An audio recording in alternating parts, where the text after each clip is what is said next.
from the vault, high atop the pastoral center of the Diocese of Camden, you're listening to Talking Catholic. Hello, and welcome to another episode of Talking Catholic. So excited to be here on the beginning of the Advent season, and I'm here with my good friend and co-host, Mike Walsh.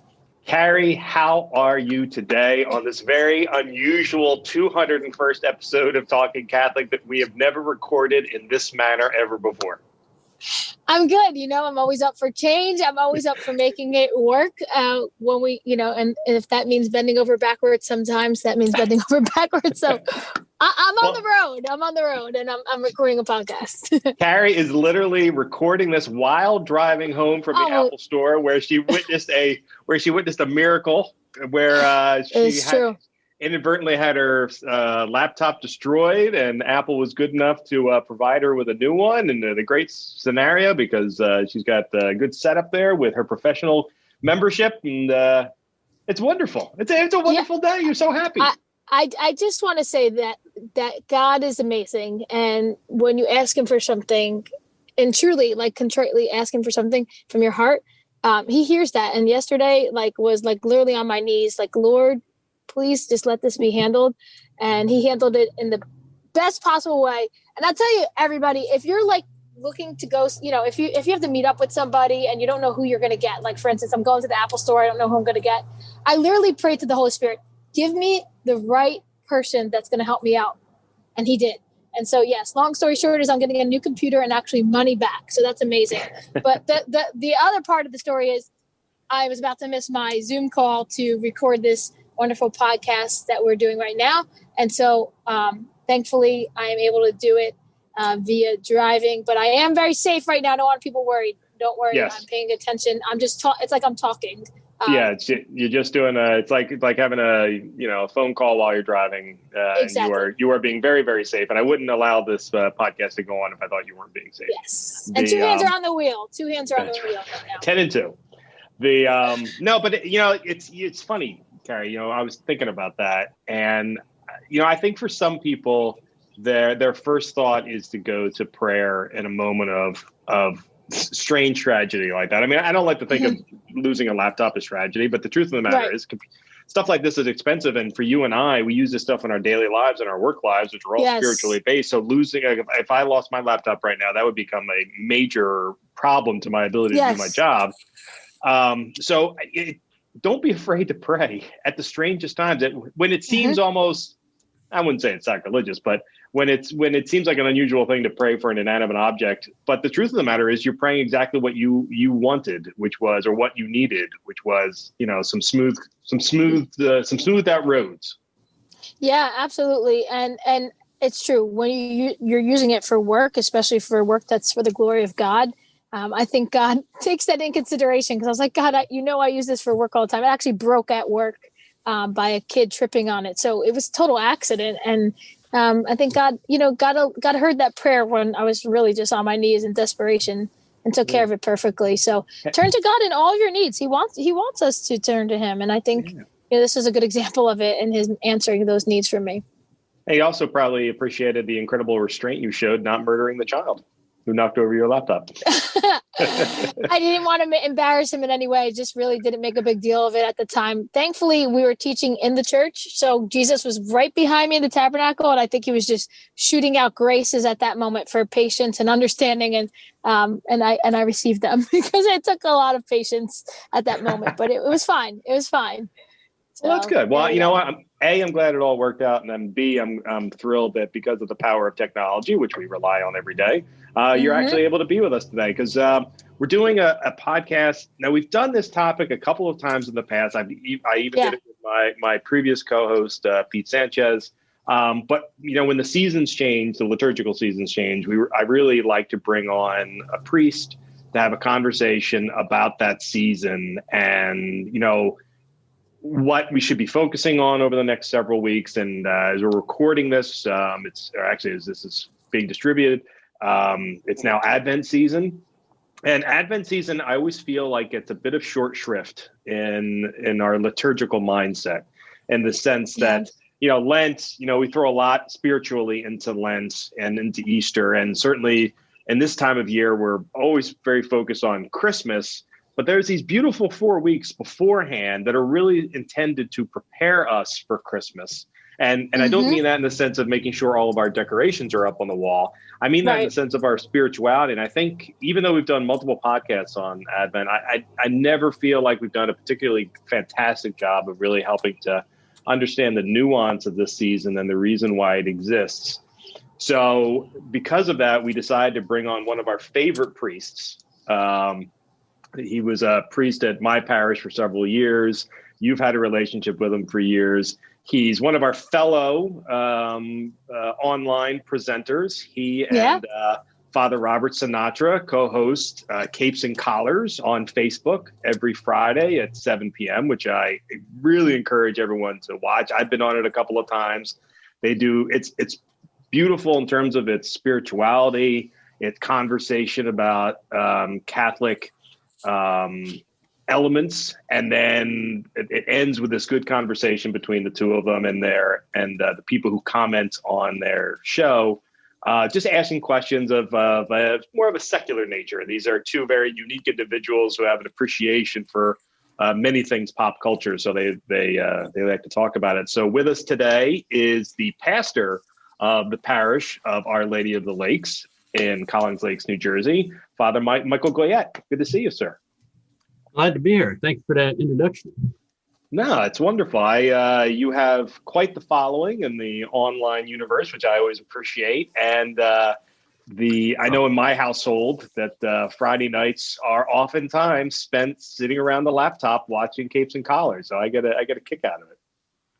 Well, I have a very small parish, so sometimes my online presence is bigger than my daily mass presence. Hey, listen, whatever it takes to care for the souls of people, whether it's in person or online, I'm a big proponent of it. So, Father, Advent. I think it's a time that's often misunderstood by even the best of Catholics. So, in your mind, Father Michael, how do you look at Advent? Well, Advent's from it says it's the coming of Christ, ventus adventus, from the Latin, but it's preparation, time for preparation for Jesus' coming into the world. So the question really is, though, like what's better ways of doing that? What's a better way of getting your heart focused on Christ coming in? Advent always, of course, has three aspects, three comings of Jesus. Coming at the end of the world, coming into your heart, and then coming at, to Bethlehem. So those three aspects.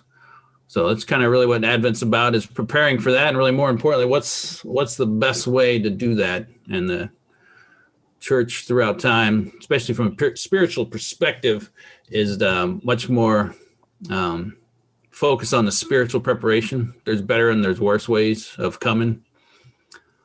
Like we see in the parable about the master who's away, right? And eating and drinking is usually not something that you want to be caught doing when the master's away.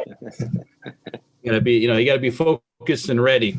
And so that's kind of why the traditional church's teachings about a little discipline. I like to think of it as Lent.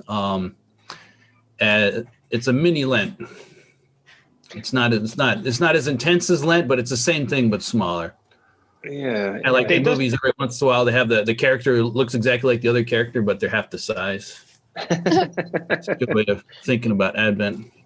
And it does share a lot of similarities. I mean, there is a focus on the sacrament of reconciliation, which I don't think I know we often think of time during Lent, but the truth of the matter is, we got to work on our souls in Advent, right? Yeah, I like to suggest for the typical Catholic confessions 3 times a year. So at a minimum, the rule, of course, is the reason why we think of it during Lent is because in the old, the rule about communion is you have to go to communion once a year during the Easter season. So it would make sense that if you're going to only go to communion once a year, like they did prior to 100 years ago, you would do confession before that. And so Lent is before that. but also Advent, and that's why Lent got the confession thing. But confession goes just as well in Advent too. It's just, if you're only going to do it once a year, you'd pick Lent.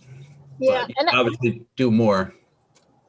I was going to say that also works on, you said it's preparing our hearts for the Lord. So if we're going to be preparing our hearts, we might as well prepare our souls in such a way to receive him and to be able to be ready to go to our own second coming, meeting him face to face at our death and judgment day as well. So it makes a lot of sense if we're preparing to be going to confession. Right? Confession's always a good thing. Yeah. So, when you start thinking about Advent coming, from a priest perspective, what are you doing? I guess my question is, what are you doing differently in that preparation time yourself for Advent to get yourself prepared? Or do you try to live sort of that Advent mantra throughout the year? Well, I would venture, you have to be careful here because God might hold me accountable for my words here. But I would say I would like to keep the Advent spirit going all the time, but I usually don't. And so Advent's that time you can refocus and do the things that, as a priest, I would like to do a lot more, but I'm not. But definitely during Advent, you want to focus more. In the Middle Ages, there's one of the church fathers talking about how the Christians used to have to fast Monday, Wednesdays, and Fridays during Advent. Oh, really? Wow. Where, of course, during Lent, you used to have to fast every day. So even is there a reason why those days? Of course, Fridays we can naturally know, but Mondays and Wednesdays, is there a reason behind it? No, I didn't get that, but I just heard the other. I'm assuming just because if you're gonna fast 3 days a week, you might as well spread them out. Right. That makes sense. It's funny. I don't know if I've ever thought of anybody thinking about fasting as a part of Advent. And I think that's modern culture right there. As a matter of fact, if anything, the month of December typically is when we have a lot of parties and a lot of gatherings, and in normal times anyway, not necessarily. It might be very easy to fast this time of year in pandemic times. But although my waistline would suggest that may not be the case, maybe I need to utilize Advent for other reasons other than my spiritual nature. But it's true though. I mean, the denial of self as a form of sacrifice during Advent, I have to imagine, really helps to clear the mind a little bit from a lot of the things that might be distracting us in December as we're preparing for the reality of Christmas, not Santa Claus and the reindeers, but Christ's birth. Kari, in your life, have you found it's the kind of thing that it can be difficult to focus during Advent time spiritually? Yes and no. I think it's what you kind of make for yourself. So if you're really focusing it all on Christmas, and Christmas parties and Christmas gatherings, Christmas, everything, then that becomes the focus. But if you're actually taking Advent for what it's worth and really diving into it, which in more recent years, I really have put more of a focus on it for myself. It becomes then a little bit more, I guess, part of you to be able to dive into those deeper spirituality times that you can kind of get into. So, for instance, I know like a lot of parishes will put on like an Advent mission. And even what I've been seeing more is some online ones, of course, this year more than ever.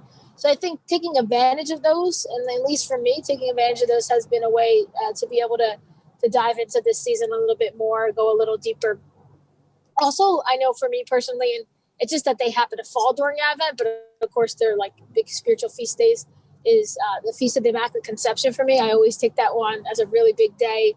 Of course, it's not about fasting. It's a feast day, but really just focusing on the Blessed Mother there, as well as Our Lady of Guadalupe, like both of them December 12th. And of course, the Immaculate Conception is December 8th. So both of them happen to fall during Advent. So for me, I put a big spiritual focus on those two days as well. And it just, so happens that they're during Advent, of course, but it just focusing on the spirituality. I know I've caught myself a little bit on getting still wrapped up with Christmas music and all, like just the secular stuff. And I've kind of put a curtail on that by downloading some Christian artists and just music that is geared towards this Christ rather than geared towards the secular holiday aspect of it. That has helped me a lot too during the Advent season. And something that I've done as well is when I pray the rosary, which I try to do daily, is focusing on the joyful mysteries. But if it's like, say it's like Friday, right, where you would be doing the sorrowful mysteries, I take the joyful mystery, the first joyful mystery, and then the first sorrowful mystery, and I meditate actually on both of them during that rosary, and so on and so forth for the second, third, fourth, and fifth. And so I kind of actually take meditating on two mysteries at once, like Christ's coming in the joyful mysteries and Christ's death. And that has put a big spiritual focus on Advent for me as well, in praying that way through Advent. And it's just something I kind of did on my own. Nobody told me to. It's just like, I know that, Advent, we're kind of living the joyful mysteries. So let me try to put a focus on how it relates to all these other mysteries, the sorrowful, the glorious, and the luminous ones as well. Some of them kind of tie in a little bit, easier, the sorrowful, the joyful contrasted. But that has been a real big part of my Advent seasons in the last few years. And it really has helped me keep the focus on the spirituality, where we can easily slip into all the excitement and joy that Christmas does have to offer, which as Catholics really is post December 25th, I guess. Yeah. December 25th and on. Yeah, I think that's the power of the culture we live in now to distract us away from the spiritual nature of what this is.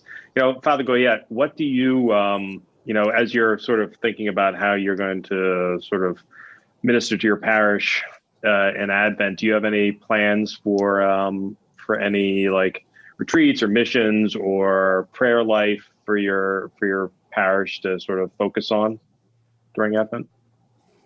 Yeah, it's all, well, number one, planning is confusing with COVID. It's like, okay, maybe we can have something, like, all right, and now we can't have anything because the restrictions for religious gatherings. But one of the big thing I'm doing, just a little thing, but is we got the Word Among Us. They're cheaper than the Magnificat ones, but so for $1 a piece, I got 100 copies, which is easy to cover my parish. But getting everybody to focus on doing the daily readings for the Mass every day that's like something everybody can do. Doesn't matter when you do it. If you got the book, you can do it late at night. A lot of people, because of COVID, are watching the daily Mass, so of course they're getting it that way. But try to focus on try to watch daily Mass or come to daily Mass, and do the reading. That's the number one push I would be doing. In terms of programs, though, I haven't really thought of how to handle the virtual because we can't do the in-person one. Right. Well, I can tell you from a diocesan perspective, our frequent guest and frenemy, Don Ottaviano Britt, and I are putting together a slate of online virtual programming throughout Advent. We're doing a couple of different things, and we're actually trying to make it more of a hybrid this year. During Easter and Lent last year, when everything really got shut down right before Easter was upon us, we kind of went hardcore and created 4 nights of programming every night. We created all of ourselves. Kari was a frequent contributor to what we were putting together, which was nice, but we felt it ended up becoming very diocesan focused. So this year we're going to create a couple of diocesan events, but we're actually looking to go out into the parishes and highlight some of the parish elements that are going on now. Certainly the most recent religious meeting guidelines, not for services, but and masses, but for other religious activities, It's kind of made stuff difficult, but fortunately the diocese has gotten very good at live streaming. So what we've said is if you had planned on doing something that was going to be an in-person mission, we'll come out and live stream it for you since they already had all these things planned. So we're going to be working with the CFR sisters. I think next Tuesday they have a program that they're doing. Yeah, we're going to live stream that. And then one of the parishes we reached out to, they're going to put together a Christmas concert for us, or really an Advent concert for us. So we're doing that with the parish in Wildwood, Notre Dame de la Mer, who have an outstanding music ministry. Yes, they do. So yeah, they really do. We're doing Advent reflections. So we're very short, like 2-3 minute videos where someone is going to be. We're going to post them every Saturday evening, and it's going to be someone lighting their Advent wreath and giving a reflection and saying a prayer. And we're going to put that up. And then we're still in the planning phases, so I have some particularly crazy ideas that I'm considering doing, including one. There's a Filipino sort of like a Simbagabi. No. It's Misa. No, it's the one. Misa, the rooster mass. Yeah, the rooster mass is right. Yeah. Okay. Yeah, it's called Simbagabi, and then it's AKA Misa the Rooster. I'm gonna mess it up, but yeah, we have it at our parish. Oh, do you? Yeah, and we're live streaming every one. Well, that's 9 days. what I was. That was in that case, maybe instead of doing it myself, I'll just share yours instead if you're going to live stream it. But yeah, so are you guys doing it 5:30 in the morning? 5:30 in the morning. We have it every year, and it's actually, if you've never gone to one of these masses, I'm going to encourage you, if there's one in your area, to check them out because it's beautiful. It's cultural, like they sing in Filipino, Tagalog, I should say. Tagalog is what the language. You really get a sense of culture within the mass, but then also you're like, oh my gosh, it's 6 a.m. I'm up. I've received Jesus. I've had my cup of coffee already, and I'm ready to go for the day. And you feel like the day is so long, and you can get so much done. And you've started with mass, which is great, and you just feel good all day long.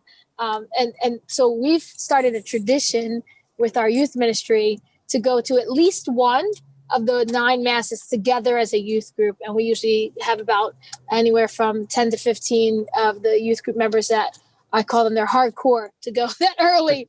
And it's been great. And I usually try to make a few of them. But there, a lot of people of our parish been going to all 9 every year since they've had it because they just love it so much. I can't hang for 9 days in a row. I'll take the 8 o'clock mass over the 5:30.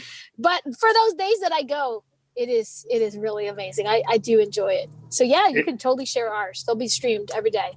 Well, that's great. And it is a great thing. And in normal years, it would also be followed by a fellowship meal afterwards. Correct. The Philippine, maybe it's not going to happen this year, but in future years, I encourage people to go for the mass itself, obviously. But then Filipino food is outstanding. Oh, it's amazing. They have something called they have something called Food of the Gods, which is just unbelievable. It's a baked good, which I highly recommend. So, although we are gonna have to come up with clarification on the what this thing is called. I remember it as Misa de. The listeners who know this are going to be going insane. I know they're going nuts. I'm going to send you the flyer. I have it on my phone. I saved it. I just posted it on our parish Facebook page today, so I'll send it to you. It's all on there. So yeah. Okay. We'll resolve that. So see, it's things like this. I am glad that if there's one thing it seems like we've all learned to fight through with the quarantine is coming up with ideas and for things to do and the idea that we don't have to do it all, that there's a lot of stuff going on in our parishes and dioceses that we can we can share. Like if our own parish isn't doing something, we can share a neighboring parish's stuff. So I think that's a good thing.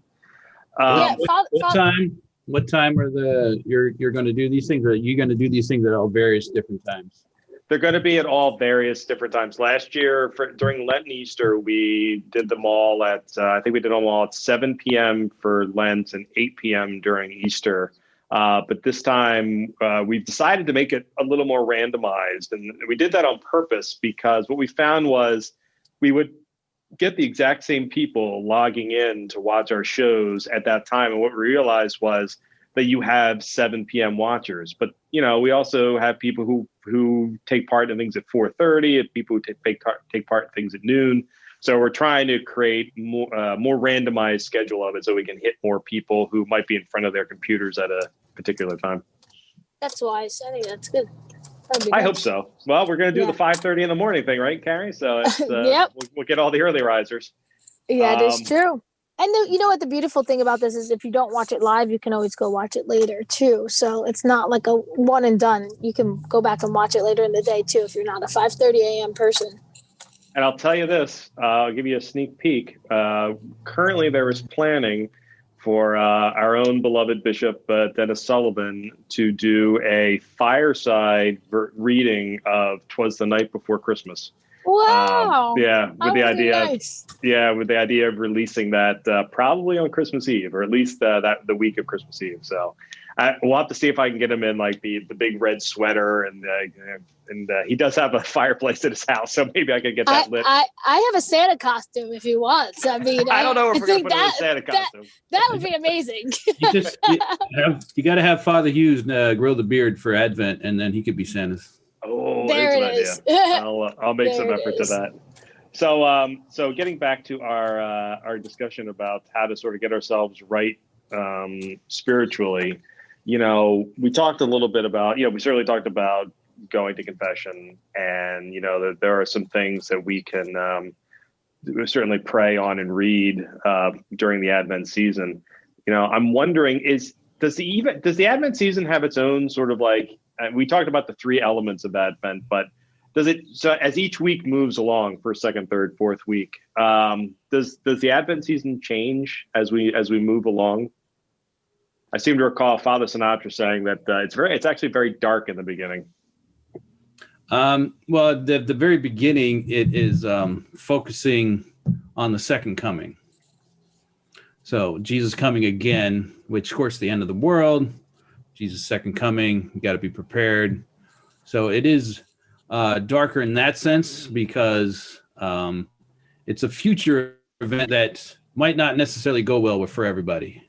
So you want to be prepared. So there's a little bit of more of that warning, preparation, get ready feeling.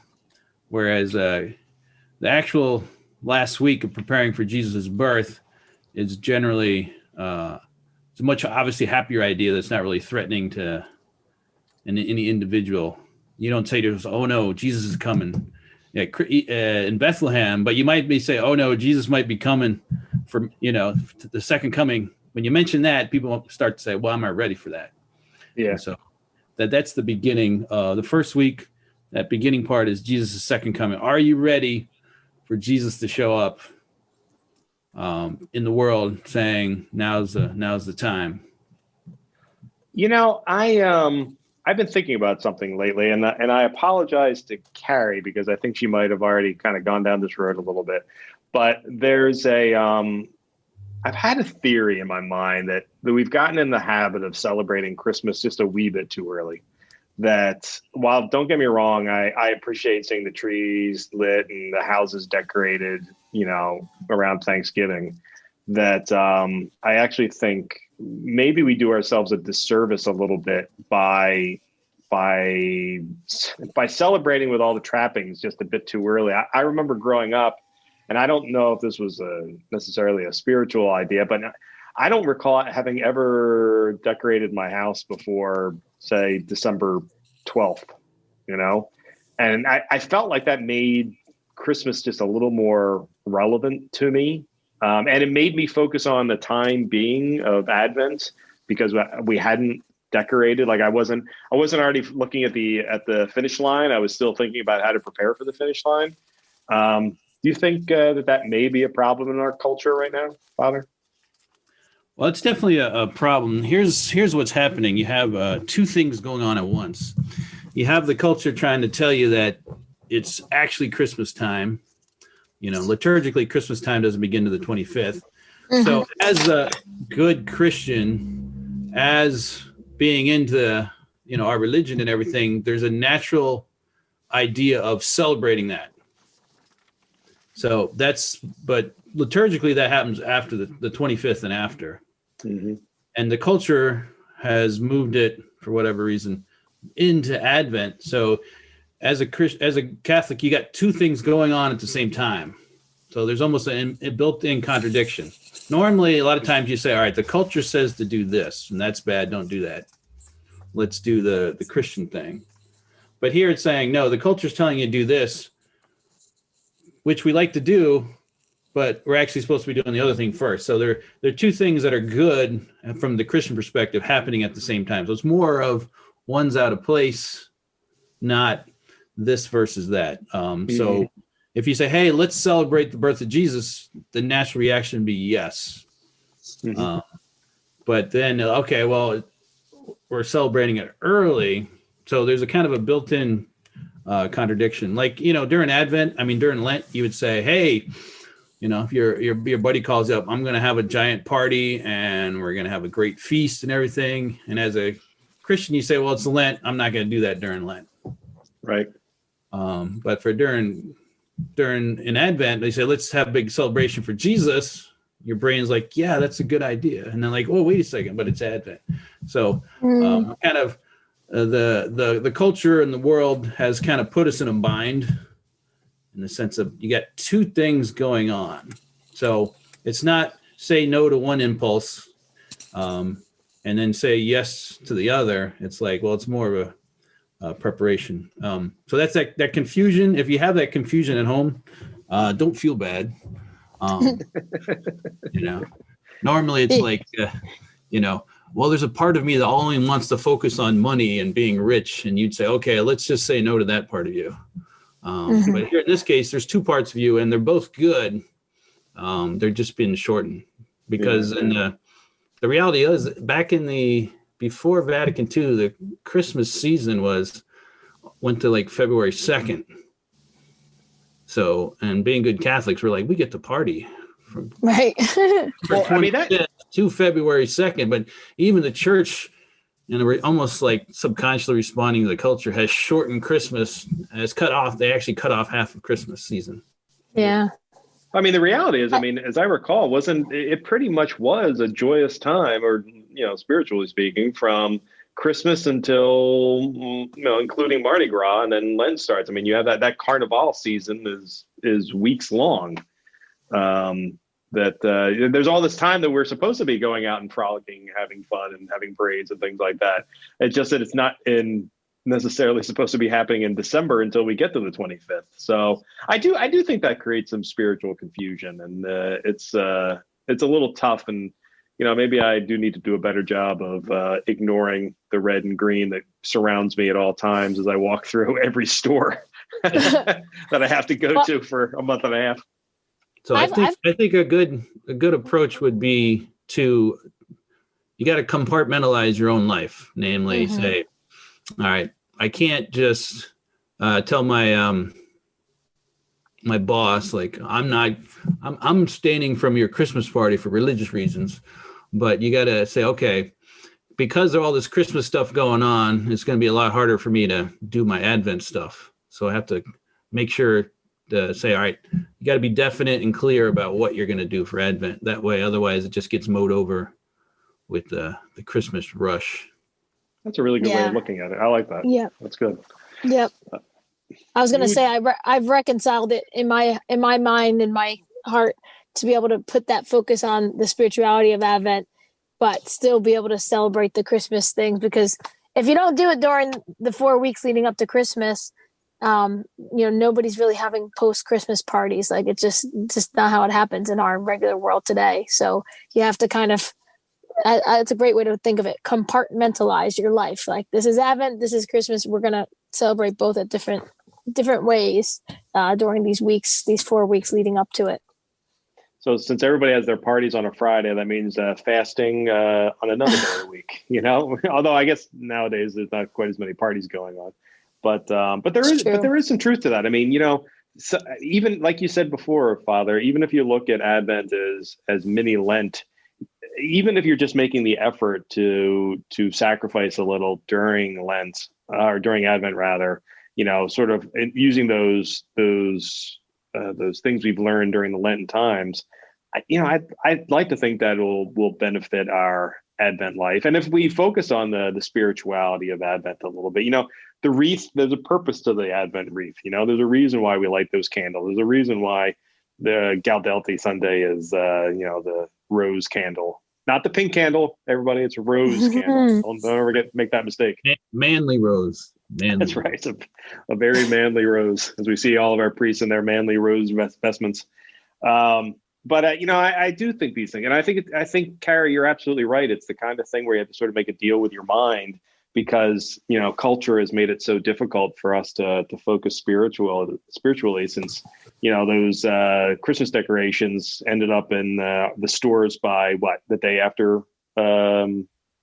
They were like August. They were there in August. Like, I was in Hobby Lobby over the summer and it was all out, and I was in Hobby Lobby yesterday to pick up actually some Advent wreath decorations, because we're going to be making Advent wreaths with our youth group this Sunday. And I wanted a few little like little balls and little decorations to kind of fill in the greens and make it nice and pretty, some bows and such. And the Christmas aisles are barren. Like it's half of what it was 2 months ago. Like Really? I couldn't believe how mulled over they were, because this Christmas, like, they're almost like starting to move in the spring stuff. Like, it's wild how stores have really pushed the season so early. It feels like earlier and earlier every year. Kari, that begs the question. What you mentioned, you're making the Advent wreaths with your youth. What other projects are you doing for Advent with the youth? Just that. I think. Well, it's hard right now. So everything has become a lot more difficult with the restrictions. So we're not, our youth group has kind of taken a turn. This was on the schedule prior to the new 10-person limit. So we're doing it in separate rooms, like 10 in one room, 10 in another room. And I think I only have 20 Advent wreath rings, so only 20 youth or young adults could sign up for it. But kind of moving forward right now, our youth ministry is focused on small group sharing, a lot more conversation than project-based things and interactive things, just because of the restrictions, or there would be a lot more, but it's just not able to happen at this point. So, but I'm really excited to have this. I've wanted to do an Advent wreath workshop, for 12 years of being a youth minister. And I finally, last year, after the season was over and everything went half price, I picked up 19 boxes of Advent candles half price. And I've stored them in a cool, dry spot of my basement all year long to be able to take them out for this Sunday. And then leading up to this Sunday, I purchased the rings, 19 rings of like the base, to be able to make the actual Advent wreaths with real evergreens, which my husband will chop up this Sunday from a tree and put them all together with the kids. So it'll be really nice. And I've wanted to do this for so long, so it's finally actually happening. So I'm excited for it to happen. And also, spoiler alert, stay tuned. If you watch any of Talking Catholic's videos, Youth Ministry Insights, my whole episode is on making Advent wreaths and the things you can do with youth ministry, Advent prayer services and such. How to make it more about Advent and not about Christmas. So that's the next episode. Very good. I can't wait to see it. So it's a perfect companion to this video. And as a matter of fact, since our listeners will be hearing this just a few days after Thanksgiving, and since you've already plugged the Talking Catholic YouTube shows, I also encourage you to check out Keeping It Catholic.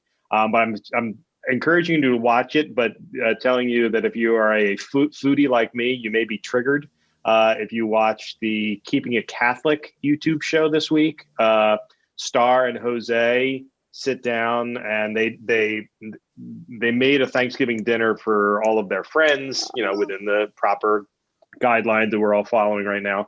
But in it, Jose makes mac and cheese from scratch, and I use air quotes when I say scratch, because he made so many shortcuts that it literally made me want to pull my eyes out as someone who bakes and cooks all the time, watching Jose make food for his friends. It's horrific. And yet, as usual, when it comes to Star and Jose, lovely and adorable simultaneously. But I encourage you to watch it. it's a good episode this week, but not if you're a chef. If you're a chef, it'll make you go insane. That's funny. But, kind of getting back to Advent a little bit, we talked a little bit about music briefly, and I'm wondering, in terms of liturgically, as we're thinking about music, but in our own lives as well, like what kind of music really, what is Advent music? I think Christmas music we all know, but Advent music, I mean, Father Goyette, do you have sort of like a sense of what people should be listening to right now, or should be hopefully hearing in their parishes? Well, there's definitely, unfortunately, this is where Father Sinatra would shine. When it came to picking out music for our funerals, I just put down "See Father Sinatra." But there are a lot of Advent songs in the book. There's a whole season of Advent, which is important. Usually, though, as I let my cantors pick out their section. So, yeah. Okay. Well, Kari, what about you? The character. That's okay. I mean, "O Come, Emmanuel" is always a good one, right? Isn't that one that we do during Advent? "O Come, Emmanuel." You're talking about the preparing. So that's one that stands out to me. Well, you said, Kari, you made me think about it because you had mentioned that you said you were downloading some. Well, they weren't church songs. They were like more contemporary Christian songs. But it's okay. We can talk. Okay. Like who are you talking about in terms of contemporary Christian? So there's this one song I love. Oh gosh, I'm trying to now think of the name of it. I'm so bad with song names. This is the worst question for me. But basically, I have an Advent playlist. I have an Advent playlist on my phone that I've downloaded songs. I do know Casting Crowns. They have a beautiful Christmas album, and while some of them are Christmas songs like The First Noel, but it is like just songs about or "O Holy Night." The songs are Christ based, not like Santa based. The weather outside is frightful. It's like they're based on Christ. They're based on Him. And then there's like originally written ones by them on this particular album by Casting Crowns.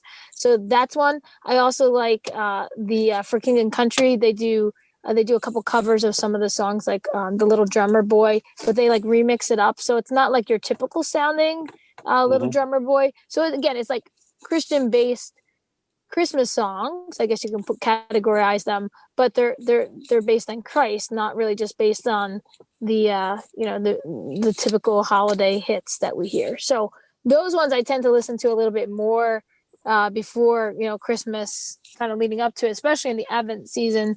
And then like kind of Christmas Day can bust out all the, regular ones. Something, Kari, maybe we need to rope in our good friend, Jeff Shields and his band Forgotten Truth. Good.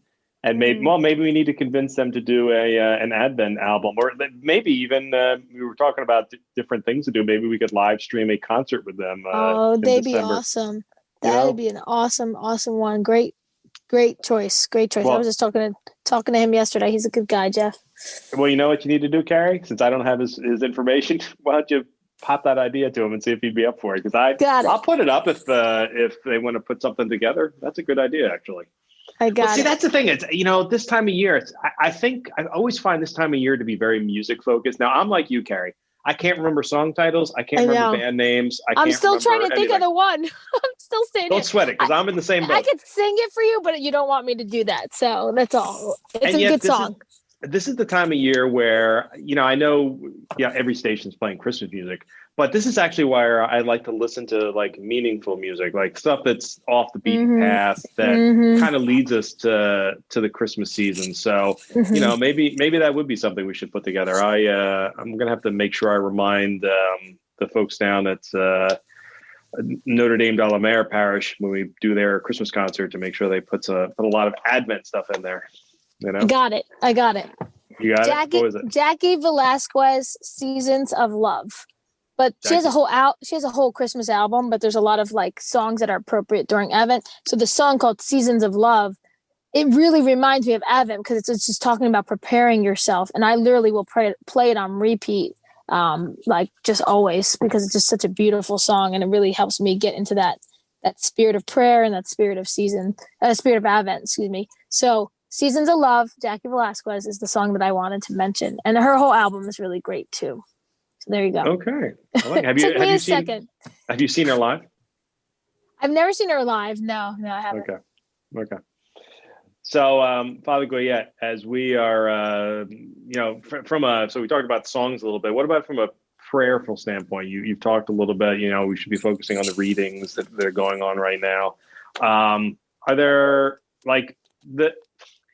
in my household, I always feel like the Advent candle gets short shrift, or the Advent wreath gets short shrift, because we do first of all, we never have dinner at the dining room table where it's put up. And then we remember to light it around Thursday. And then, I don't feel like it's like, does it have should we be giving it a place of presence in our houses as some place to remind us to pray? Yeah, it's very, because we're a busy world, it's good to have that center focus, that thing right in the middle of we used to always have right in the middle of our dinner table. Luckily we had a big round one. And then as kids, we get to play with fire. We get to light that. You get to hold fire for like 2 seconds and light the candle. So that's always a big thing. Oh, it's my turn to light the candle. So that was good because it was actually a center part. We had you can get them various places, Advent wreath prayers. There's nothing specific. There's not like a more or less Catholic one. There's actually a whole bunch of them. So when you do that, keep that focus. I would say put it, even if it's that's the problem with going too big on your Advent. You don't want to, if it's too big, you have to put it in the living room. So you got to keep that if you put it right in the middle of the kitchen table, then it's kind of hard to miss it when you're eating dinner. But I think that's important. It's that daily reminder that there's something different about this season. So. Yeah. Or another good thing is if you want to use bribery for the little guys, you can get like the Lego Advent calendar. But you gotta have those sets of prayers you gotta say first. That way the little guys are like, whew. Lego time. Yeah. All right, Neil, we gotta pray first. Okay, let's do it. Let's pray, Mom. Let's get those prayers started. I've never seen the Lego one. That sounds interesting. I have the chocolate ones for my son, and then we have a magnetic one that you move the star. But the Lego one, that seems like something down the road that we will have to look into. Wait, there are chocolate Advent candles? No, calendars. Calendar? Oh, calendar. I'm sorry. I apologize. Yeah. Each day of the week, each day of the week, for those who don't know, that each day of the week, there's a little surprise, and you open up, you get that chocolate for that day of the week. Mm-hmm. But it's so funny you said that. I just saw one come through my, actually the Talking Catholic Instagram had an ad come into it, which was an Advent calendar, but it was basically little thimbles of Scotch whiskey and a different one for every day. And as a Scotch whiskey drinker, I found that to be very appealing. But, wow. Not sure how liturgical it is, but who knows? Wow. They'll sell anything. Well, actually, kind of going back to, I was just thinking about food a little bit because someone said the word chocolate. And kind of going back to what Jose and Star put together, one of the things I agreed to do for Donna's Advent Spectacular is I agreed to do a baking show because I'm a very good baker. Yes, I'm sure Kari is very excited about that. This is going to be great. I actually brought in, as a matter of fact, I brought in baked goods for my staff today, for the newspaper staff of the Catholic Star Herald, because I make all the stuff and I give it to my 12-year-old son who eats all of it. But I was like, I made a little extra so I could bring it in for the staff today. But it got me to thinking, actually, our Vicar General, Father Hughes, said, well, he likes the idea of the cooking show, but could you bake things, because I'm a baker primarily, could you bake things that are, like Christmas baked goods or Advent baked goods? And so I've been doing a little research of it, and believe it or not, there's not as much as you might think. So like Lent has hot cross buns, but in terms of Advent, I'm having kind of short. So are there any foods that you think liturgically that I should be looking to bake for this cooking show if we end up doing it. Do either one of you have any things you prefer? I know Father Goyette has some rather specific eating habits, but have either of you actually run across any like Advent style foods? I'm gonna go that's with the right response. To be a good Advent food, it have to leave you longing for more. There it is. There we go. That was just a taste. I can't wait till the rest of it comes. Yeah. I was in Germany a year and a half ago, and actually one of the things that came up in my research as I was looking for different recipe items was one of the things I had, and I can't remember the German name for it is, but it's basically like this lattice ball, like a lattice dough ball, right? And it's hollow on the inside, and it's sort of latticed together. And when we were in this old German city with my sister-in-law, and I said, and look, they look so delicious in the window. And she goes, don't eat those. I go, why? She goes, they are the most bland food. And they look gorgeous. They look like they should be delicious. But when you actually eat it, there's like nothing to it. It's like dry bread. And I said, and then she goes, it only comes out during the Christmas season. So I think with what you have to say, Father, maybe that's what I should make for Advent, this gorgeous looking device that once you eat it, it leaves you longing. So I will find it. I will find it. Yeah. But, Jesus comes to get the rest of it. That's right. I make it tasty for Christmas Day.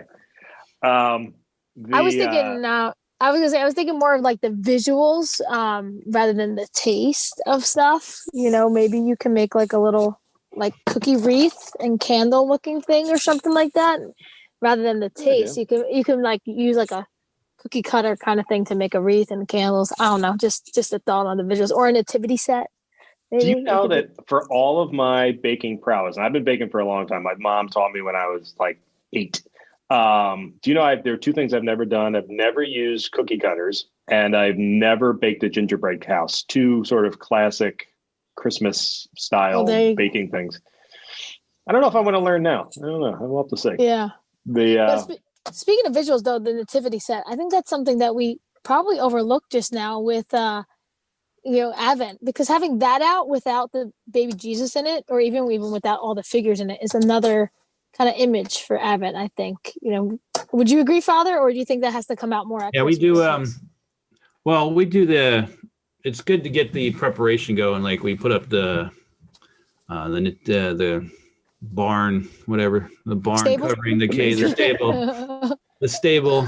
We put the stable out first, and then we got a couple sheep, and then we got Jesus and Mary, and then eventually we have not Jesus and Mary, Joseph and Mary, and then we bring Jesus out during Christmas, and then we bring out the wise men are on the other side of the church at the beginning of Christmas, and they slowly make it across to the other side of the altar. Yeah, I love that. Church, so. I love it when parishes do that. When you have they bring out the nativity and the wise men are off in the distance somewhere else in the church, slowly making their pilgrimage across usually across the. Well, they don't even come till later. They're like in January. Oh yeah, it's the Epiphany. you got some time for the wise men to get there. Get the shepherds there. I do agree with that. I love the idea of breaking it out over weeks. I think that using the nativity that way. Yeah. Because go ahead. Well, I was going to say, because there should be anticipation, you should be like, I remember growing up, constantly like thinking time just would slow down every December. As soon as you hit December 1st, it became glacial waiting for the 25th. And not just because of the presents, but mostly because of the presents. But it's tough, but I think that's a good thing. Like I kind of miss that. I miss anticipation. It is. Well, it's a good time to bring it back. We'll all make a pact right now to work on that this Advent and anticipating the Lord and filling our hearts with good things about tell you what, Kari, things. Since you're still willing to be focused on that, I'll leave you in charge of coming up with all of our Advent shows for the month of December. That is not in my pay grade.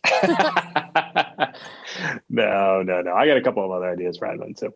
But the 2 of you, as we sort of wrap up here, if either one of you have any ideas for us, or if any of our listeners have ideas for what I should bake, I'm not doing this baking show till later in December. Feel free to email us at, you can email me, michael.walsh@camdendiocese.org. or go on our social media and leave a comment and make some suggestions for what I should make. But thank you all for listening. And Father Goyette, thank you very much for joining us today. And I'm happy to report that Kari did make it to her destination safe and sound.